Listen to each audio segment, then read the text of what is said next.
सावन का महीना शुरू हो गया है। ऐसे में हिंदू धर्म को मानने वाले लोग इस पवित्र महीने में अपनी परंपराओं के अनुसार कई ऐसी चीजें करते हैं जिनके बारे में जानकर आप हैरान हो जाएंगे। चलिए आज आपको भारत के एक ऐसे ही गांव की कहानी बताते हैं जहां सावन के महीने में 5 दिनों तक महिलाएं कपड़े नहीं पहनती हैं। इसके साथ ही आपको ये भी बताएंगे कि आखिर वहां की महिलाएं ऐसा क्यों करती हैं और क्या पुरुषों के लिए भी इस गांव में कोई नियम लागू होते हैं।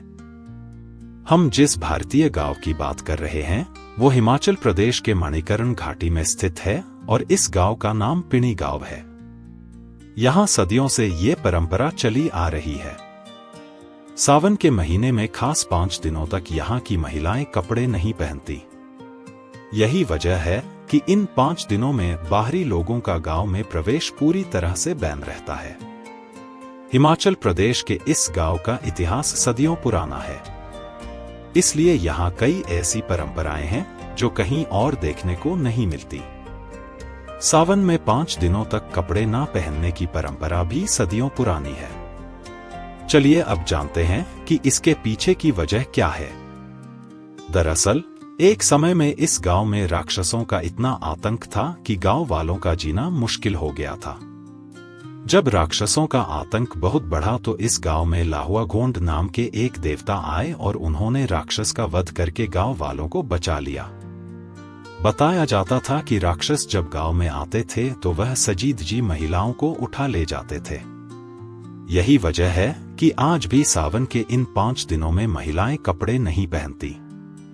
पिणी गांव में आज हर महिला इस परंपरा को नहीं निभाती, लेकिन जो महिलाएं अपनी इच्छा से ये परंपरा निभाती हैं वो इन 5 दिनों में ऊन से बना एक पटका पहनती हैं। परंपरा निभाने वाली महिलाएं इन 5 दिनों में घर से बाहर नहीं निकलती। इस परंपरा को खासतौर से गांव की शादीशुदा महिलाएं ही निभाती हैं।